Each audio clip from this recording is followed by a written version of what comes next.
Past indefinite tense চেনার উপায়। বাংলা ক্রিয়ার শেষে ছিল, ছিলাম, ছিলে, ছিলেন ইত্যাদি চিহ্ন থাকে। যেমন আমি একটি বই পড়েছিলাম, আমি একটি বই পড়েছিলাম, এটি কিন্তু পাস্ট। কিভাবে বুঝলাম? এটি একটি বাংলা ক্রিয়া, এর শেষে কি আছে? ছিলাম, ছিলাম। প্রতিটি টেন্সেরই সাহায্যকারী ভার্ব জানতে হবে। এই টেন্সের সাহায্যকারী ভার্ব হলো ডিড। এরপর অ্যাফার্মেটিভ সেন্টেন্স, হ্যাঁ বোধক বাক্য। এরপর স্ট্রাকচার, প্রথমে সাবজেক্ট, এরপর মেইন ভার্বের পাস্ট ফর্ম অর্থাৎ ভার্বের ভি2, এরপর object, extension. Example, we at mango, এখানে উই হলো সাবজেক্ট, সাবজেক্ট, আর অ্যাট হলো মেইন ভার্ব, মেইন ভার্বের পাস্ট ফর্ম। ম্যাঙ্গো এটি একটি অবজেক্ট। অবজেক্ট কি হয়? মূলত নাম হয় অথবা সর্বনাম হয়, অর্থাৎ নাউন প্রোনাউন হয়।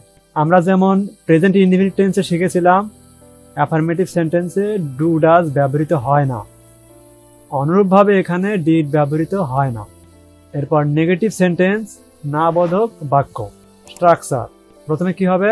সাবজেক্ট, নেগেটিভ মানেই ওই টেন্সের হেল্পিং ভার্ব আসবে, তাহলে পাস্ট ইনডিফিনিটের হেল্পিং ভার্ব হলো ডিড, নেগেটিভের জন্য নট। এরপর মেইন ভার্বের প্রেজেন্ট ফর্ম হবে, নেগেটিভে প্রেজেন্ট ফর্ম হবে, আর অ্যাফার্মেটিভে পাস্ট ফর্ম হবে, কারণ এখানে ডিড আছে। ডিড থাকার কারণে নেগেটিভে প্রেজেন্ট ফর্ম হবে। এরপর অবজেক্ট, এক্সটেনশন ঠিকই আছে। Example, we did not it mango. খেয়াল করো, এখানে উই অ্যাট ম্যাঙ্গো, এখানে উই ঠিকই আছে সাবজেক্ট। এরপর নেগেটিভের জন্য কি হবে? Did not. এখানে মেইন ভার্বের পাস্ট ফর্ম আর নেগেটিভ হবে প্রেজেন্ট ফর্ম। এরপর অবজেক্ট সেম টু সেম, অর্থাৎ প্রেজেন্ট ইনডিফিনিট টেন্সে যেমন এখানে ডু ডাজ ব্যবহৃত হয়নি, তেমনি এখানে ডিড ব্যবহৃত হয়নি। প্রেজেন্ট ইনডিফিনিট টেন্সে এখানে মূল ভার্বের প্রেজেন্ট ফর্মের সাথে এসিএস যোগ হয়, তেমনি এখানে কিন্তু এসিএস ব্যবহৃত হয় না নেগেটিভে প্রেজেন্ট ইনডিফিনিটে। তেমনি এখানে ডিড ব্যবহৃত হয়, এখানে অ্যাড থাকে না। কি হয়? এখানে পাস্ট ফর্ম থাকে, এখানে প্রেজেন্ট ফর্ম থাকে, অর্থাৎ প্রেজেন্ট ইনডিফিনিট আর পাস্ট ইনডিফিনিট প্রায় একই কোয়ালিটি। এরপর পাস্ট ইনডিফিনিট টেন্সের বিশেষ নিয়ম, প্রায় 4-5টা টেন্সের বিশেষ নিয়ম আছে। এখানে অতীত নির্দেশ করে, যেহেতু পাস্ট মানে অতীত, এরকম কিছু শব্দ বা শব্দগুচ্ছ থাকে। শব্দ বলতে yesterday, last month, last year, last week, last night, ago, since, before, long ago, long since, once, once upon a time, formerly ইত্যাদি থাকলে সেন্টেন্সটি কি হবে? পাস্ট ইনডিফিনিট টেন্স হবে।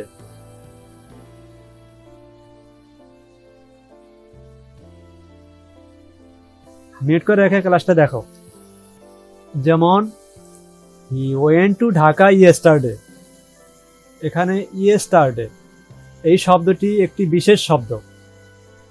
এই শব্দ দ্বারা আমরা বুঝতে পারবো এই সেন্টেন্সটি পাস্ট ইনডিফিনিট টেন্স। তাহলে আমাদেরকে তখন জানতে হবে পাস্ট ইনডিফিনিট টেন্সের অ্যাফার্মেটিভের স্ট্রাকচার,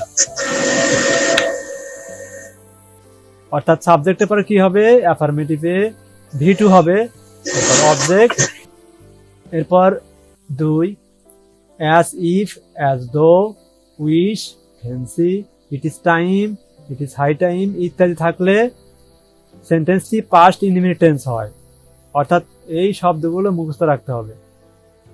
যেমন আই উইশ, এখানে কি আছে? উইশ আছে। উইশ থাকলে কি হবে? এই বাক্যটি পাস্ট ইনডিফিনিট টেন্স হবে।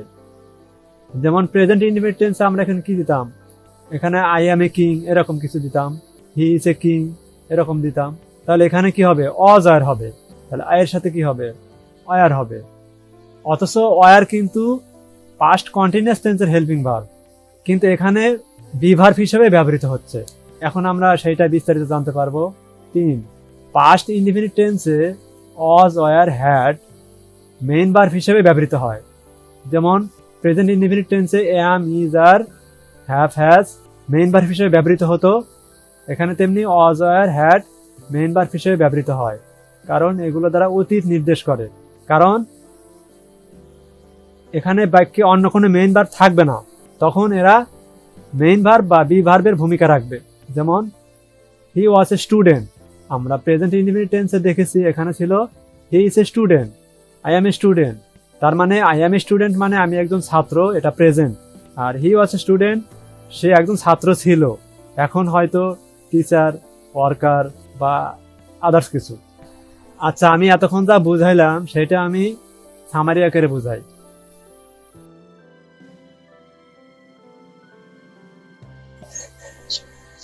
দেখো, আমি স্কুলে গিয়েছিলাম, এখানে কি আছে ছিলাম, তাহলে বাক্যটি এটা দ্বারা কি বোঝায়? যে আমি স্কুলে গিয়েছিলাম, সকালে তোমরা স্কুলে গিয়েছিলে, এখন বলতেছো যে আমি স্কুলে গিয়েছিলাম, মানে এটা পাস্ট হয়ে গেল। পাস্ট ইনডিফিনিট টেন্সের স্ট্রাকচার ফলো করতে হবে। প্রথমে কি হবে? সাবজেক্ট, সাবজেক্ট কি আই। তাহলে প্রেজেন্ট ইনডিফিনিট টেন্সে যেমন সাবজেক্টের পরে ডু ডাজ ব্যবহৃত হয় না, এখানেও ডিড ব্যবহৃত হয় না। তাহলে এখানে ওখানে যাবে গো দিতাম, এখানে কিন্তু ওয়েন্ট হবে, কারণ ভার্বের ভি টু হবে। আই ওয়েন্ট, কোনো দিকে যাওয়া বুঝাইলে কি হয়? টু প্রিপোজিশন হয়। আমি স্কুলে গিয়েছিলাম, এখানে ভার্বের ভি টু। আর প্রেজেন্ট ইনডিফিনিট টেন্সে কি হয়? I go to school. এখন এটাকে যদি প্রশ্ন করতে বলি, একটা প্রশ্ন তৈরি করি। আবার মাহফিল। হ্যাঁ, এটা অতীত। দেখো, তুমি কি মাহফিলে গিয়েছিলে? ছিলাম, ছিলে, ছিলেন, এরকম আছে না? যাইনি। তাহলে ছিলে, গিয়েছিলে, তাহলে কোশ্চেন করতেছে। কোশ্চেন করলে কি হবে? আমরা জানি যে কোনো কোশ্চেন করলে হেল্পিং ভার্ব সাবজেক্টের আগে আসবে। কোশ্চেন করলে হেল্পিং ভার্ব সাবজেক্টের আগে আসবে, তাহলে ওই টেন্সের হেল্পিং ভার্ব জানতে হবে, প্রত্যেক টেন্সের হেল্পিং ভার্ব জানতে হবে। তাহলে এখানে কি হবে? ডিড। তাহলে সাবজেক্টের আগে কিন্তু হেল্পিং ভার্ব আসে, তাহলে এখানে সাবজেক্ট কি? এখন এখানে কিন্তু ওয়েন্ট দিতে পারবে না, কারণ ওখানে ওয়েন্ট ছিল, এখানে গো হবে। দেখো, অর্থাৎ প্রেজেন্ট ইনডিফিনিট টেন্স এখানে ডু ডাজ আসতো, প্রেজেন্ট কন্টিনিউয়াস টেন্স এখানে অ্যাম ইজ আর আসতো, প্রেজেন্ট পারফেক্ট টেন্স এখানে হ্যাভ হ্যাজ আসতো। কোশ্চেন করলেই সাবজেক্টের আগে হেল্পিং ভার্ব, সাবজেক্টের পরে মেইন ভার্ব, এরপর অবজেক্ট। আচ্ছা, আমি ছাত্র ছিলাম, তাহলে এটা পাস্ট, ছিলাম, এই যে লাম, ছিল, ছিলাম, ছিলে, ছিলেন, এরকম হবে। তাহলে এটা যদি না বোঝো যে এটা কি ভার্ব কিন্তু, আর ছাত্র কি? এটা একটা নাম, এটা কি? Subject. I was a student, আমি একজন ছাত্র ছিলাম, তাহলে এটা হলো সাবজেক্ট, আর এখানে বি ভার্ব হবে, কারণ এখানে কিন্তু মেইন ভার্ব নেই। আর এটি হলো অবজেক্ট। অবজেক্ট কি হয়? নাউন হয়। নাউন কি হয়? অবজেক্ট হয়। নাউন কি হয়? সাবজেক্ট হয়। যেমন রহিম ওয়াজ এ স্টুডেন্ট, তাহলে রহিমে তো নাম, তাহলে নাম এখানে থাকলে হবে সাবজেক্ট, এখানে থাকলে হবে অবজেক্ট। তাহলে এটা যদি কোশ্চেন করতে বলে তাহলে কি হবে? তাহলে কোশ্চেন মানেই সাবজেক্টের আগে হেল্পিং ভার্ব যাবে বা বি ভার্ব যাবে, ঠিক আছে? আচ্ছা, তোমাদেরকে আমি একটা বিষয় এক্সট্রা শিখাবো আজকে, যেহেতু শর্ট করতেছি। টেন্স কেন এত গুরুত্বপূর্ণ? তাহলে I go to school yesterday, তাহলে তোমাদের পরীক্ষায় এটা দিয়ে বললো এটা রাইট ফর্ম অফ ভার্ব করো, তাহলে কিভাবে করবে? এই যে ইয়েস্টারডে শব্দ আছে, ইয়েস্টারডে শব্দ দ্বারা বোঝা যায় এই বাক্যটি কোন টেন্স আছে? Past indefinite. তাহলে পাস্ট ইনডিফিনিট টেন্সের অ্যাফার্মেটিভ সেন্টেন্সের স্ট্রাকচার অনুযায়ী এখন হবে। তাহলে এখানে গো কি হবে? ওয়েন্ট হবে। 1 নাম্বার পাওয়া গেল।